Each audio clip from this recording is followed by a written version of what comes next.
Praise the Lord. இன்றைய தியானம் பிரசங்கி 3ஆம் அதிகாரம் 19 முதல் 22 வரை.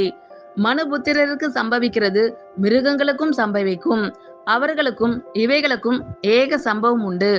இவைகள் சாகிறது போலவே அவர்களும் சாகிறார்கள். ஜீவன்களுக்கெல்லாம் சுவாசம் ஒன்றே, மிருகத்தை பார்க்கிலும் மனுஷன் மேன்மை உள்ளவன் அல்ல.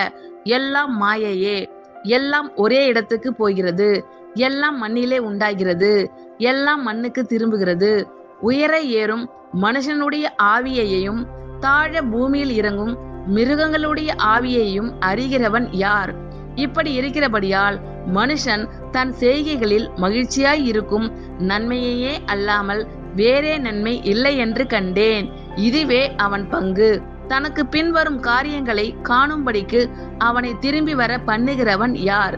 மனுபுத்திரருக்கு சம்பவிக்கிறது மிருகங்களுக்கும் சம்பவிக்கும், அவர்களுக்கும் இவைகளுக்கும் ஏக சம்பவம் உண்டு. இவைகள் சாகிறது போலவே அவர்களும் சாகிறார்கள். ஜீவன்களுக்கெல்லாம் சுவாசம் ஒன்றே, மிருகத்தை பார்க்கிலும் மனுஷன் மேன்மை உள்ளவன் அல்ல. எல்லாம் மாயையே, எல்லாம் ஒரே இடத்துக்கு போகிறது, எல்லாம் மண்ணிலே உண்டாகிறது, எல்லாம் மண்ணுக்கு திரும்புகிறது.